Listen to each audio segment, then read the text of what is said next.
So I've avoided talking about this whole time, and frankly would like to continue doing so, but it is relevant for the construction of this film, so let's talk about Lasseter.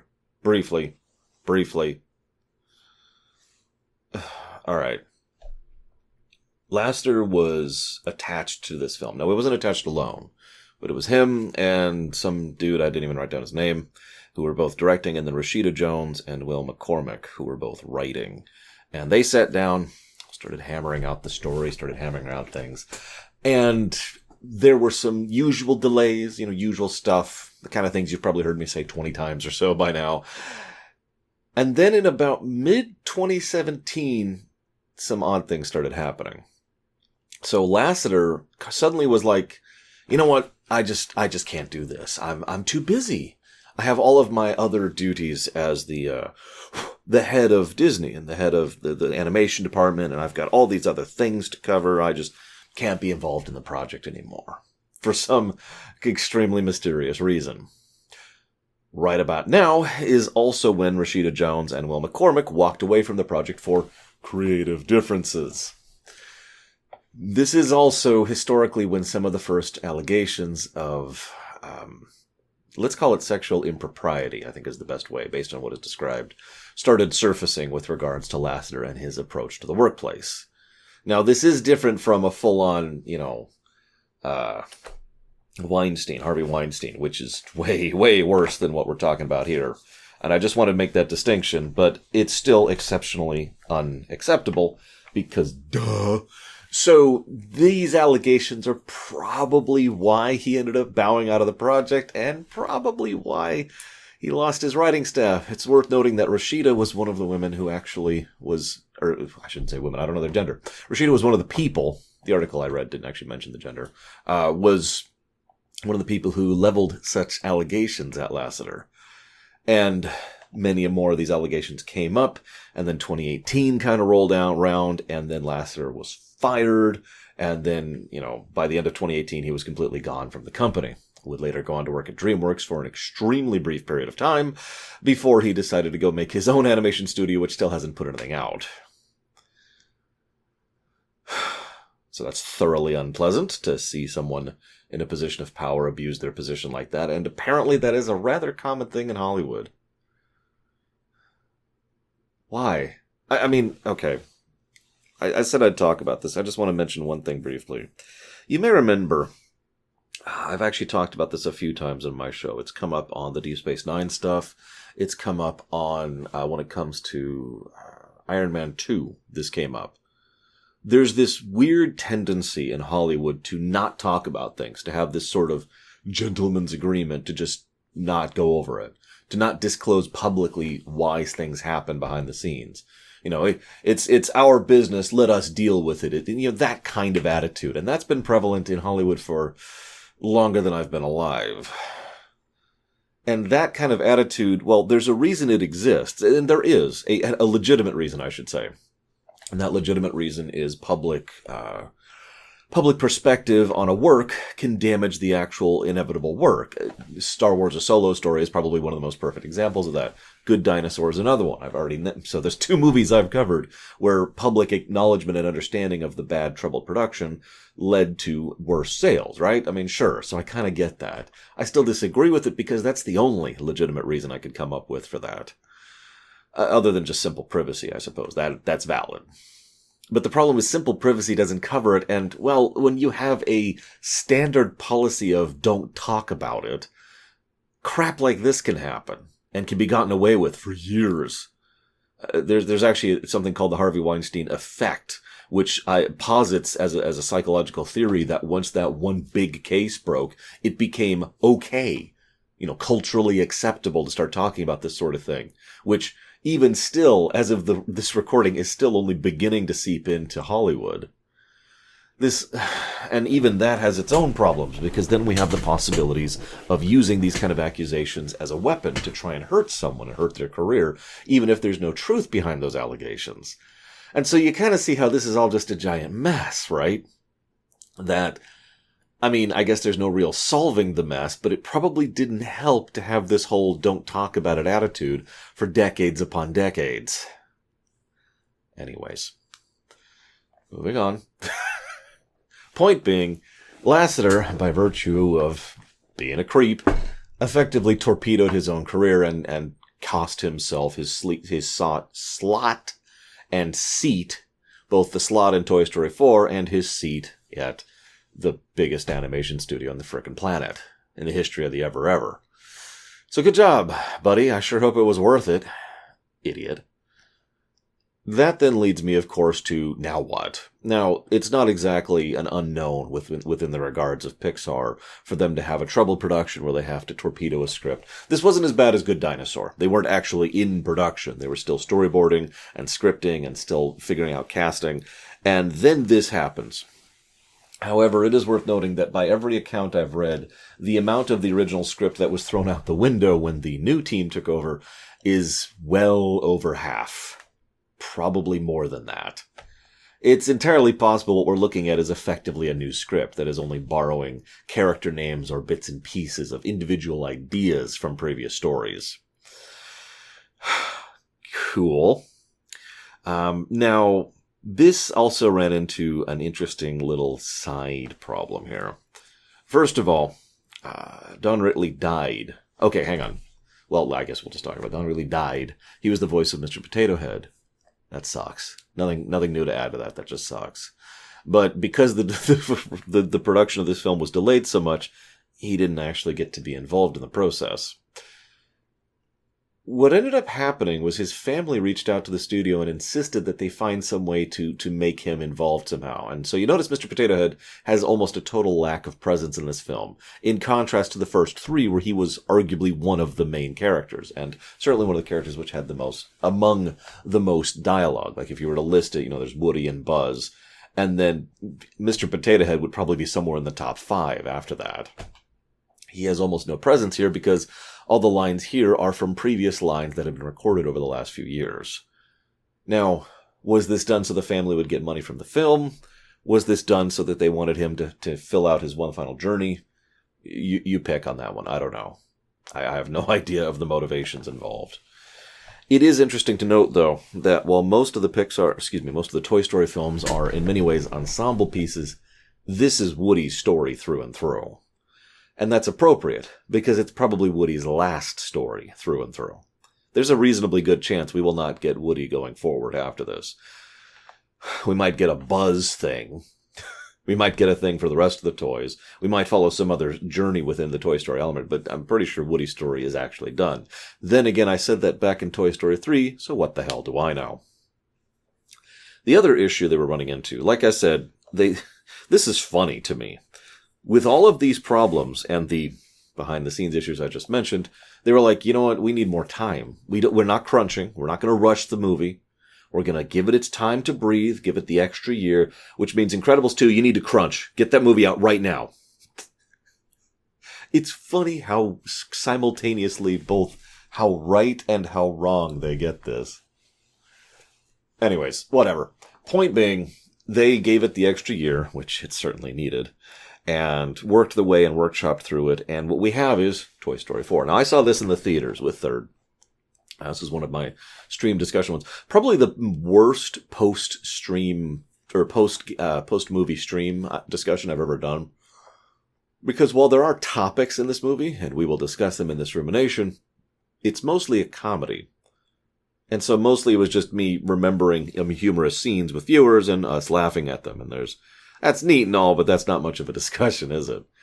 I'm going to apologize if I laughed during this particular rumination because, oh my god, some of these jokes. Anyways, so, the film opens up with $200 million budget and a $1.07 billion return.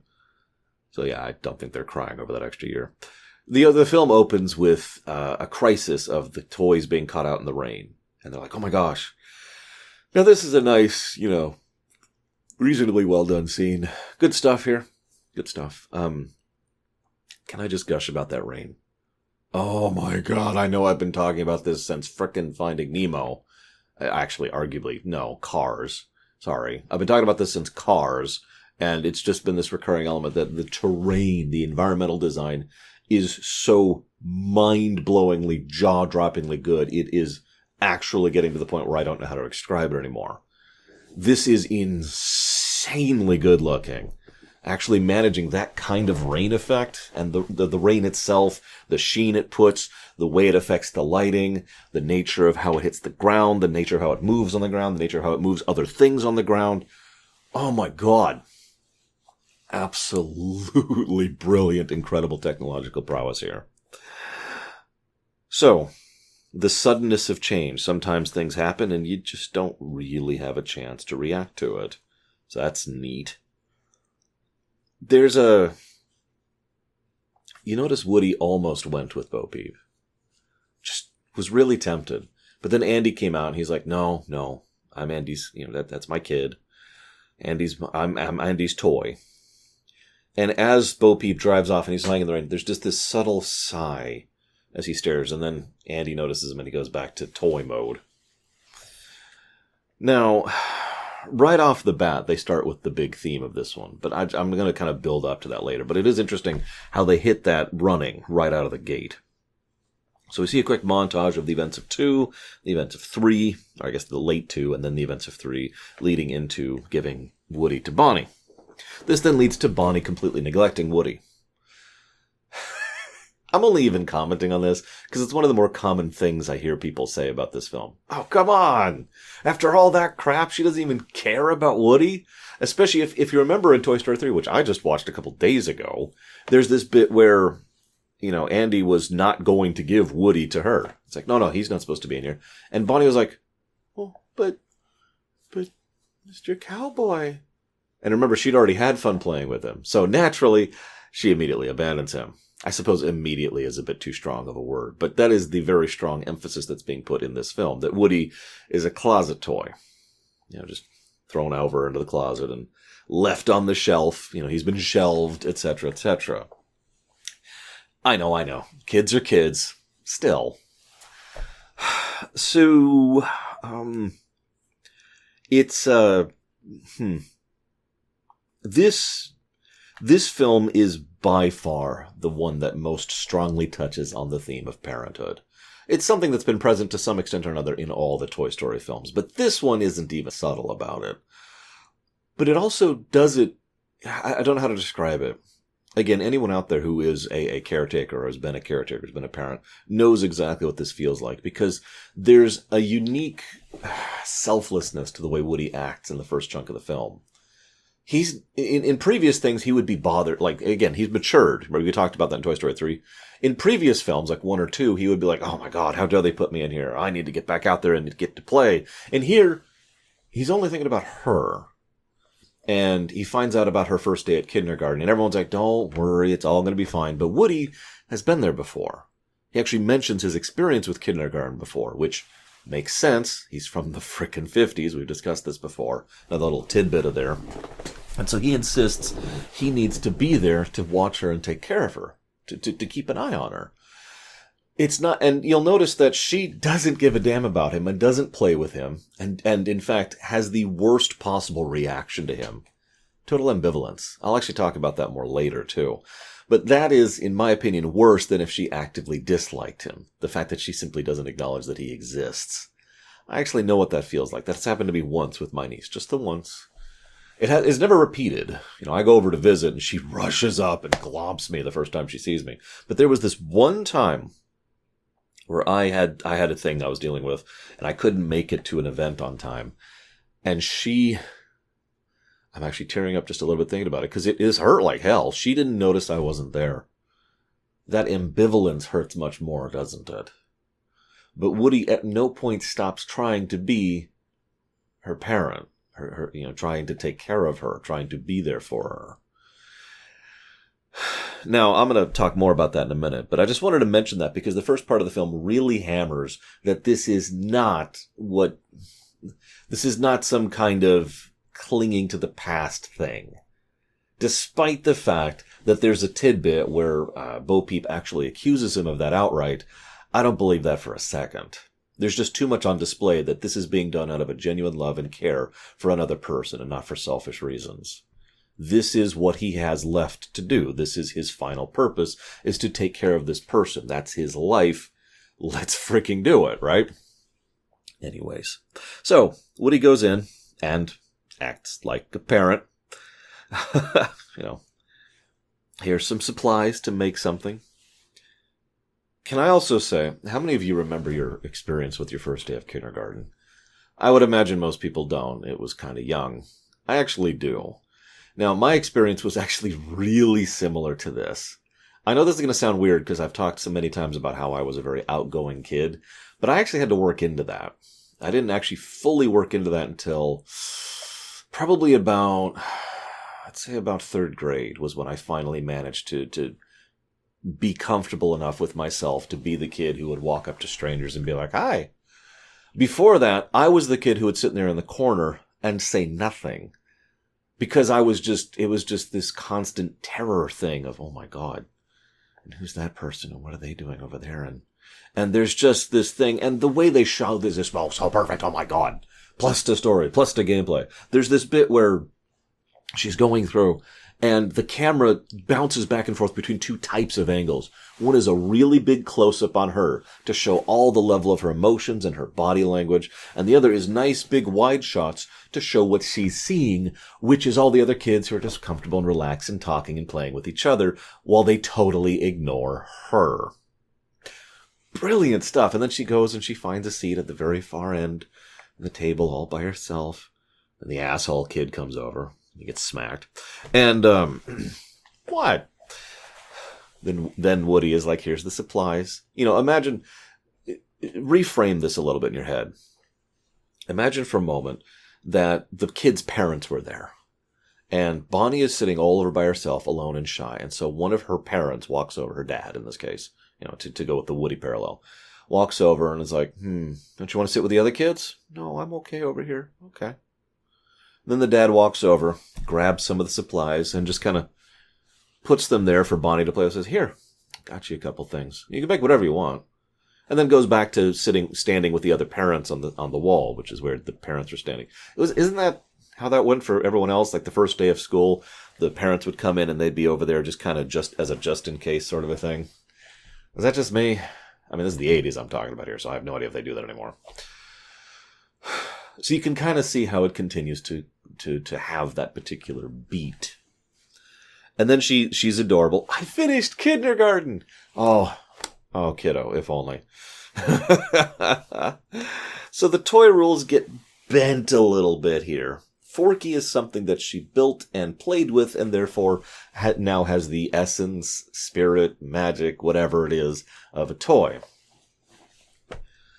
Honestly, I'm kind of willing to go with that, but man, does it raise questions.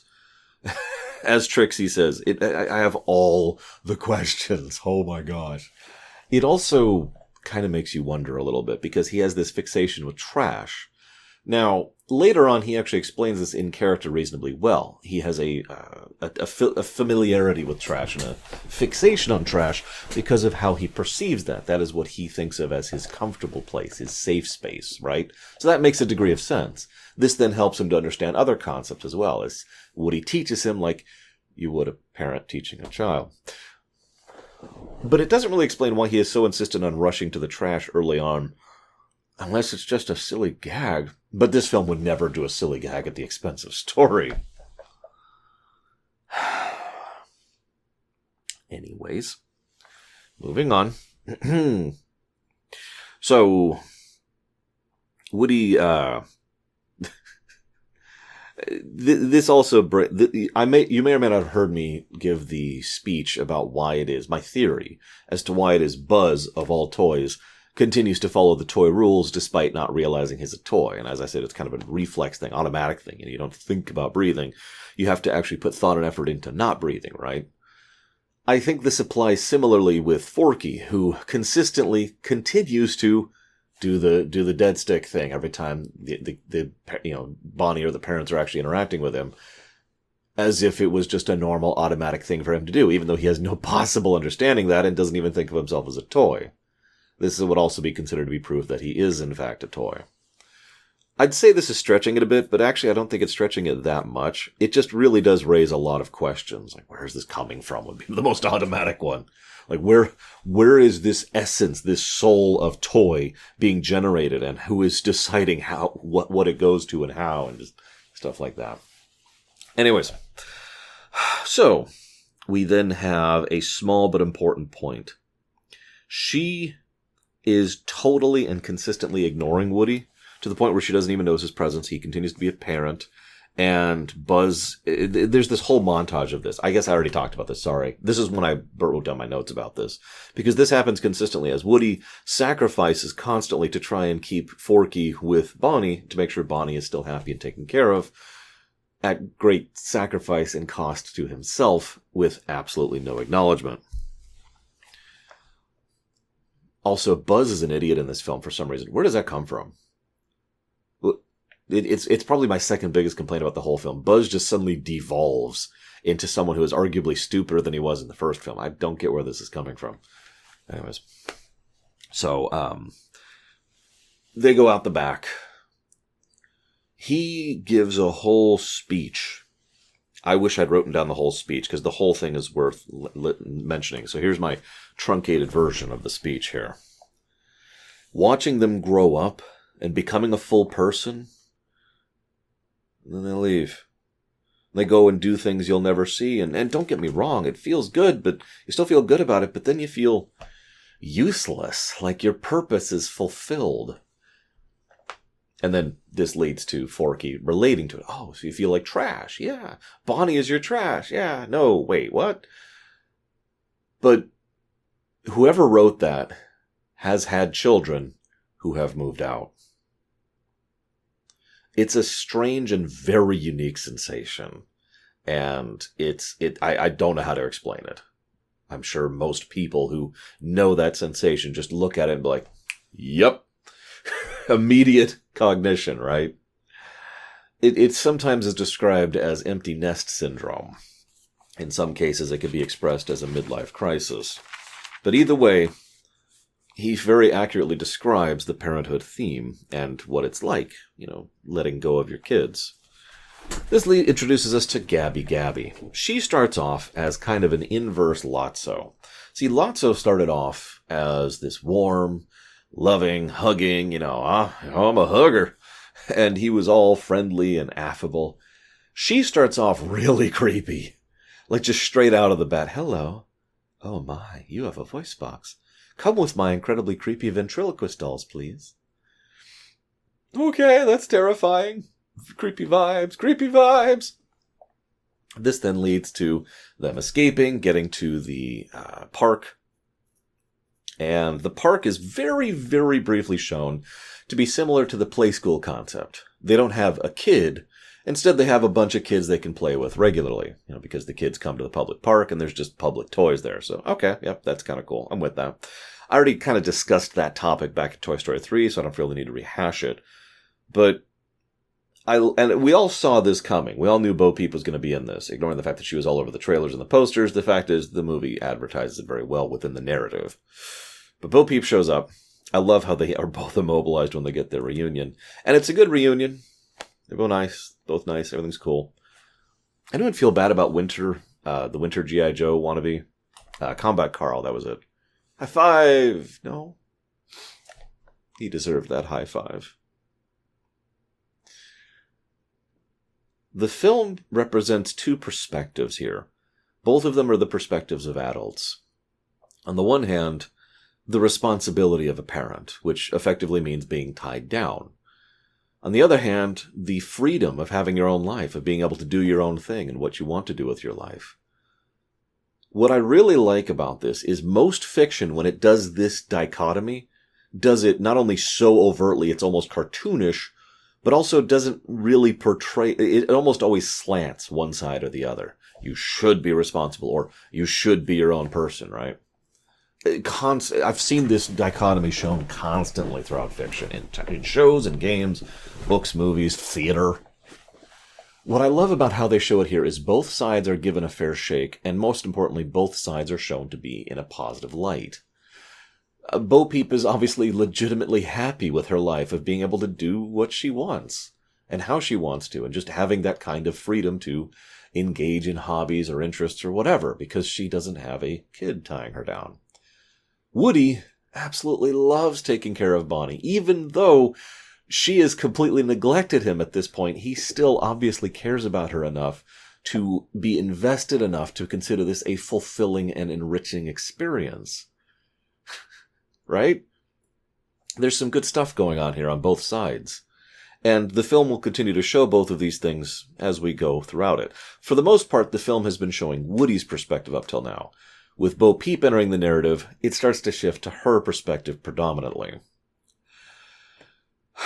So, real quick, there's this really, really tiny toy, Giggles. I don't remember what it's called. My niece actually has some of those things. They're really small. They're like this big, and they open up, and there's a little playset thing, and there's like these really, really, really tiny toys in there. Holy crap, those have got to be a safety hazard from hell, but, she's old enough for that kind of thing now. Why is that a thing? Why are there super dinky tiny toys? Why? Whatever.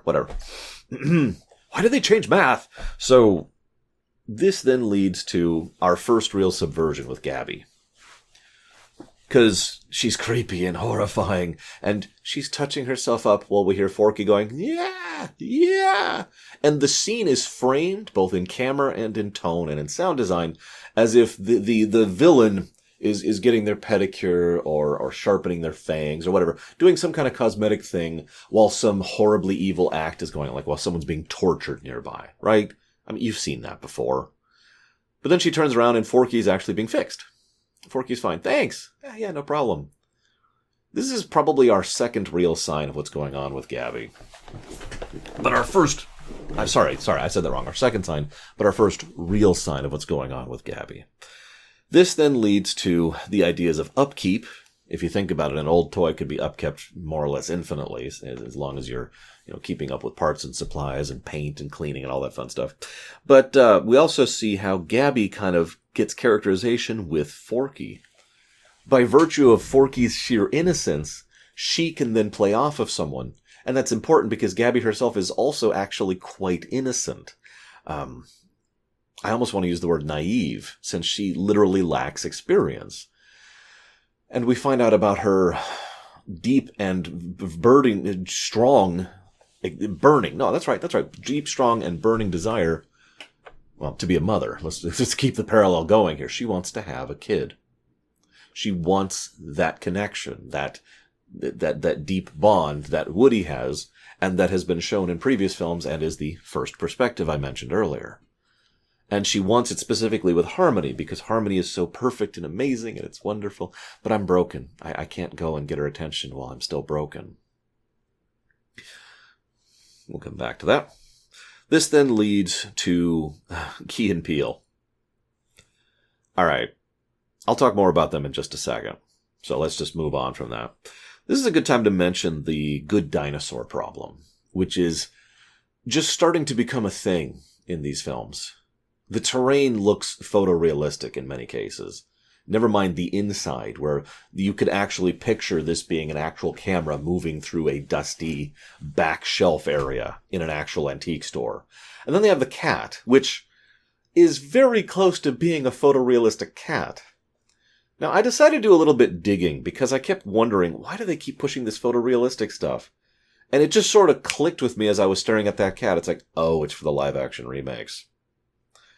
So I did a little digging, and while I wasn't able to find anything concrete, I'm pretty sure that's why they keep pushing the photorealistic CGI. It was so they could do the live-action remakes of Aladdin and Lion King and Beauty and the Beast and all that fun stuff. And those films have been making stupid amounts of money, so investment earned, I suppose. For the record, I haven't seen any of them. I don't have any particular interest, but so I can't judge them. It's just, I have a feeling that was the drive, the executive drive, if you will, to keep pushing the tech forward with regards to photorealistic stuff. And I keep emphasizing that because, well, the rest of the film isn't, or rather, that's not even true. The toys and the environment both work perfectly. For God's sakes, in several cases, you can see the imperfect dimples on the plastic mold that is or that was Woody's face. You can see it. It's insane, the level of detail. That looks like a plastic doll, which looks real, alongside a real backdrop. The scenes with the toys look like they could be actually happening. Then the people show up, and there's the good dinosaur problem, because the people don't look photorealistic. They're still more of the realistic style. I've talked about that before, the contrast between like Inside Out and Incredibles. But they don't look photorealistic. They look cartoony. And it's jarring. And the more I see it, the more it keeps jumping out at me. Please tell me I'm not the only person who keeps noticing this. I'm going to have to pay attention during Onward especially, because I know, Onward has the magical looking people, but I don't remember what they did with the terrain in Onward, so that'll be interesting. Anyways, so the cat, good dinosaur, everything's cool, the dust areas, and like any good D&D campaign, one player screws everything up for everyone, and the whole thing goes to pot very quickly. I said I'd talk about Key and Peele in a second. All right, we need to get the key for her. Okay, well, what are you going to do? I got a plan. Oh, hello. Key and Peele are one of those 50%ers for me. Now, if you don't know what I mean by that, there's quite a few humor groups or humor shows or humor styles or whatever that 50% of the time I'm just like, okay. And the other 50% of the time, it is very funny to me. When Key and Peele make me laugh, they have me howling. And there are 2 scenes in this film where I was just dying watching it. As I said, I was seeing this in the theater for the first time. And I remember my seats. We were on the far left back. And that was a conceit because of certain things. I don't want to get into it right now because of the whole reserved seating. But the point is, we're way over there. Which meant I had the chair I was in and then the aisle next to me. That's important because I literally was laughing so hard I had to brace myself on the aisle as I'm laughing because I'm buckled over that far. Now, as usual, it's kind of my job to try and dissect the humor, but this is an easy one to describe. This is timing humor. There's also another bit of humor here, but it's primarily timing. It's about, oh, what's that? Wah! That kind of humor. The other thing, though, is the implication that they are narrating all this to them as they go. So we cut to the woman. Are we going somewhere with this? Hang on. We're almost done. So we get the idea that we are seeing the literal scene, they're describing it. Now, this is actually a specific type of joke. This is something that South Park pulls all the time. Which, funnily enough, South Park is another 50%er for me. The joke is, the person is either describing something or imagining something or playing something like they've grabbed a toy and they're like, meow, meow. And that's what's actually happening. But because animation or CGI or video games or whatever, the realm of fiction can show, instead they actually show what's happening. Toy Story's actually already pulled this trick back in the intro of Toy Story 3, if you remember, where they actually showed the big showdown with the railroad and all that.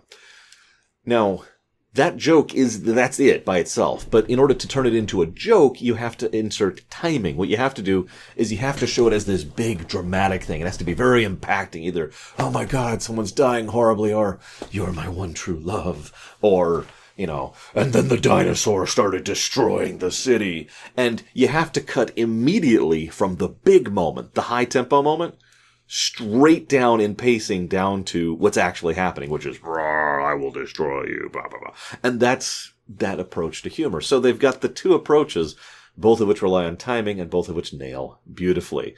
I completely lost it when they're there and she's lying in the bed and then the camera just tilts up as it shows the 2 of them looming over her.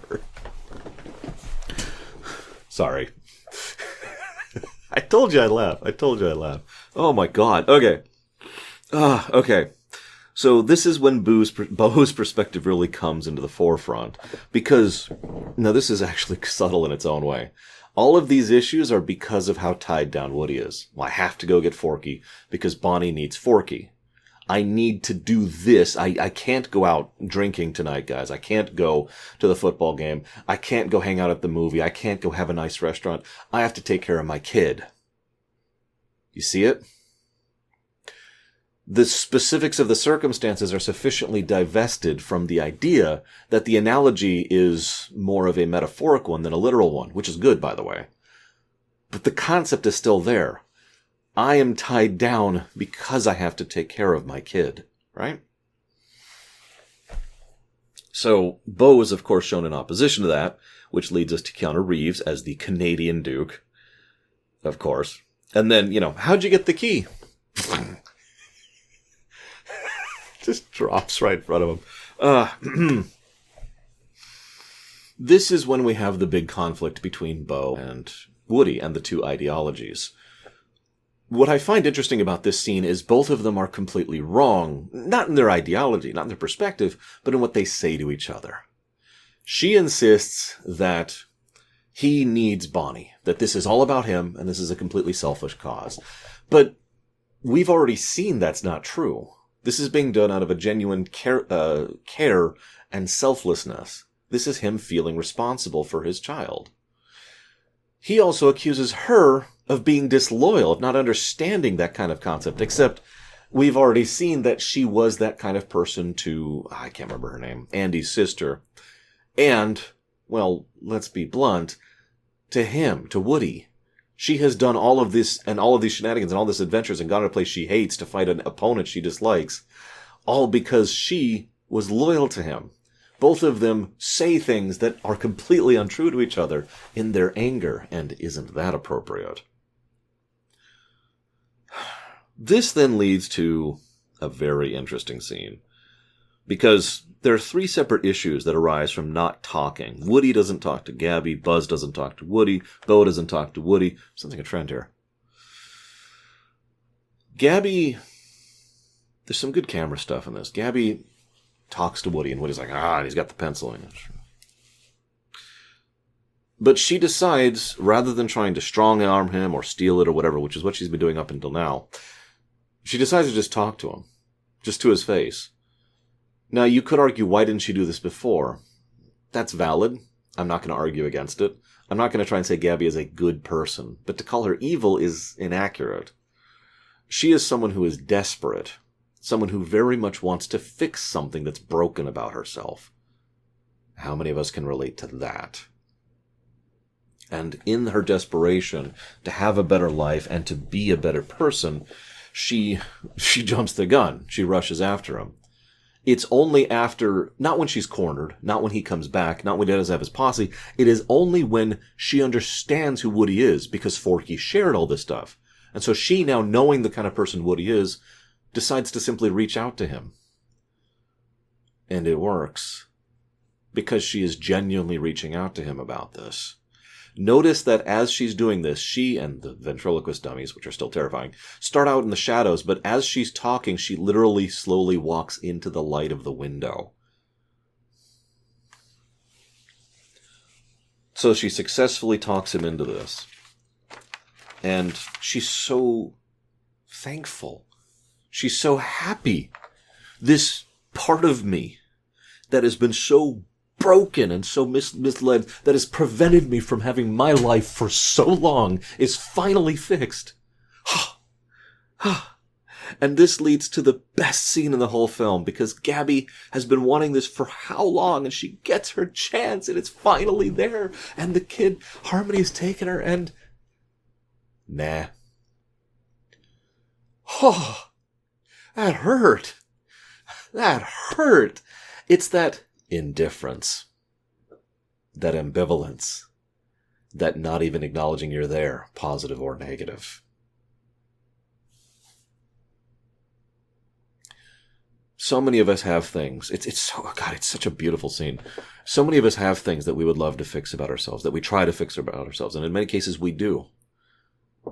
The idea and vivid showcasing of the fact that one fix will not magically fix everything, will not just somehow improve your life, will not always fix everything about us.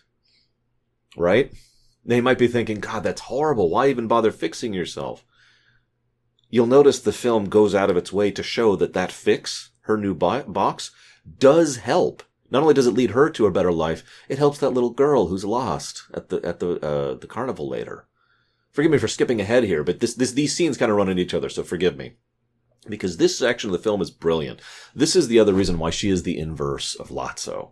She starts off being someone who looks like she's terrifying and evil, but she's not. And she ends up being not only an ally, but someone who gets a better life for herself in the process. Unlike Lotso, who was just so despicably evil that it's hard to equate another villain in the Pixar series who was as bad as him. I only came up with 2. This is then immediately shown by Bonnie finding the backpack, looking in there, looking straight at Woody, and then seeing Forky, and totally ignoring Woody. Here's where the complexity of the themes really start to come into play. Because Bonnie did need Woody, even though she didn't acknowledge him or recognize him or anything. The indifference was still there. Because he was still helping her indirectly. Because Woody was able to couch and take care of Forky and explain things to Forky, Forky can now be there for her. Thus, Woody has done his job as a toy, as a parent. He has done his bid. And now someone else is going to be her toy going forwards. Someone else is going to take care of her going forwards. Bonnie will be okay, as Buzz says. She literally doesn't need Woody anymore. But not in a bad way. Instead, in a you did it way. You succeeded. Because it is entirely feasible that if Woody had not done what he does in this film, and had not helped to teach and guide Forky, then Bonnie would not be okay, at least in the short term. But he did his job, and she is going to be okay. This leads to Woody reaching out to Gabby, who is not a villain. You'll notice, by the way, I keep pointing these out as we go through these Pixar films. This is a film with no villain. And it works quite well for it. It has a fake-out villain, but it does not have a true one. And that's acceptable because this is a film that is probably one of the more adult and mature of the films we've covered so far in the Pixar series. The nuance of the topics it goes into is not insubstantial. This is about what's okay and what's not, and there's nothing wrong with feeling good or bad about being on one side or the other with regards to the parenthood concept. Because at the end of the day, there's nothing wrong with Woody wanting to have a different life, wanting to do other things, and to go on to different concepts and topics, and to just live his own life. Because he did it. He was a parent. His life is not over now that the kid has left the nest. And there's nothing wrong with someone wanting that kid. We see this with the next Gabby scene. This is the Pixar tears scene for me, by the way. There's that young girl, and she's in a fear paralysis. You know what that's like, I'm sure. No, just me? Okay. I've been fear paralyzed before. It's when you can't. You just can't. And so you just stand there and you just sob because you're so terrified and so scared and you don't know what's going on. You don't know how to do it. I was almost kidnapped when I was like that once. No joke. I asked my mom about this. It was in a mall. And there was this dude who was trying to kidnap me pretty much right in front of my mom. It didn't work out well for him. But I was so scared of what was going on, I was just completely paralyzed. And that didn't help, because then people thought that she was the one kidnapping me, not him, and that took some time to sort out. But obviously, as soon as they talked to me, it's like, yeah, that's my mother, and I have no idea who that is, and that sorted that out. But I know what that feels like. I know what that moment feels like. It's not exclusive to children either. And as an adult, it's entirely reasonable to have fear paralysis like that. Now, what's important about fear paralysis is something that knocks you out of it, gets you to act. And so Gabby Gabby goes down there. And the girl notices her. And that provides the impetus, that provides the point where she grabs, like, okay.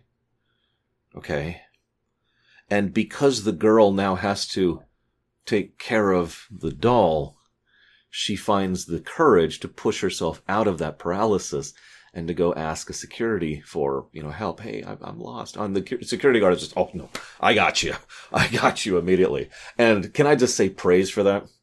In total contrast to the asshole who is running the toy, the shoot game, where you shoot the target and you get a toy. The security guard actually gives a damn and immediately is like, don't worry, we're going to find your parents. It's going to be okay. I got you, okay? Good stuff. Good little moments. A lot of good little moments. Pixar tears. Now, I love this film, if it's not obvious. But the RV scene is 100% unnecessary and could be completely ejected, and you would not only lose nothing, but my opinion of the film would actually go up. The RV stuff is there to provide an artificial ticking clock. We need to get back to the RV so we can get back home. If we don't get there in time, we'll be lost forever. Okay, that's the ticking clock. Cool.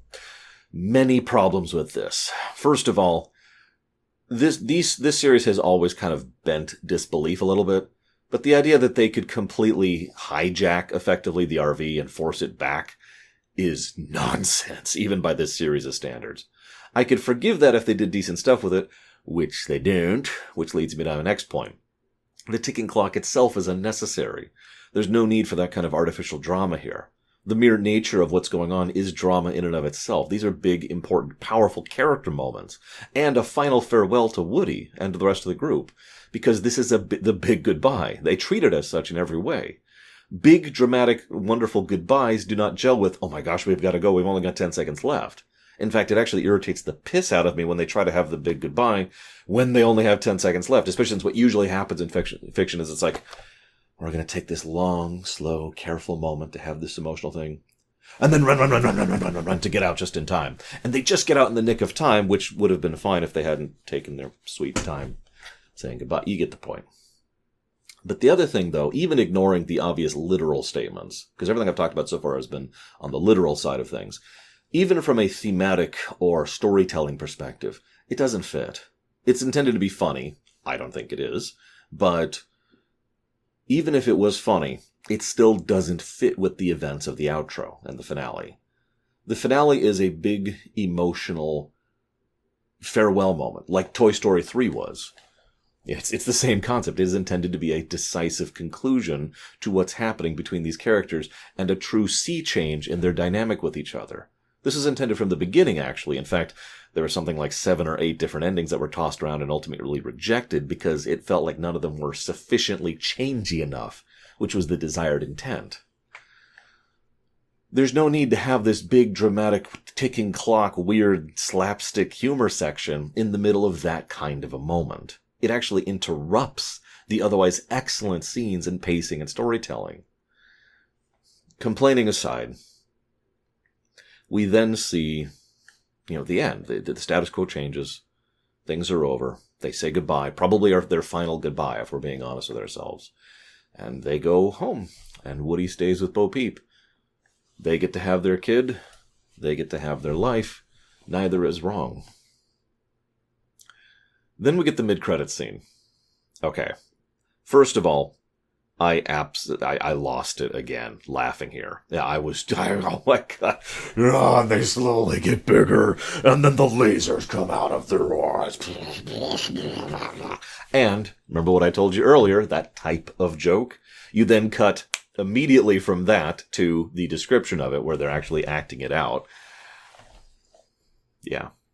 But what I love even more is, first of all, screw that asshole. But second of all, he's there, he's like, oh, I'm just a dummy who's doing my job, and I'm totally blasé about everything, and I don't care about the fact that kids just want to have a toy. Screw them, I'm just here to rip money out of people with an unfair game because I'm a dick. I might be projecting a little bit, but that is everything that his attitude portrays. I mean, he flat out steals a doll to add to his wall, for God's sakes. Anyways, so instead, the toys do this dedicated, arranged coordination where a kid comes up, gets a shot, succeeds, and gets a toy. And they free every single one of those toys from what is effectively imprisonment. All those toys get kids. All those kids get toys. Win, win, win. Love it. The only one who loses is the jackass. And screw him. I said it before. I like this film. It actually, it holds up very well and also not as well with analysis mode on, because there are some parts that are just glaring. But this is still an excellent film. This was still a worthwhile successor to Toy Story 3. I said before, it's rare that something definitively ends and then they somehow make a sequel and it works. It'll be interesting to see if they ever do a Toy Story 5. In some ways, I hope they don't, because the odds of them pulling this trick again are even lower than they were this time around. But we'll see, won't we? Either way, I hope you have enjoyed. See you next time.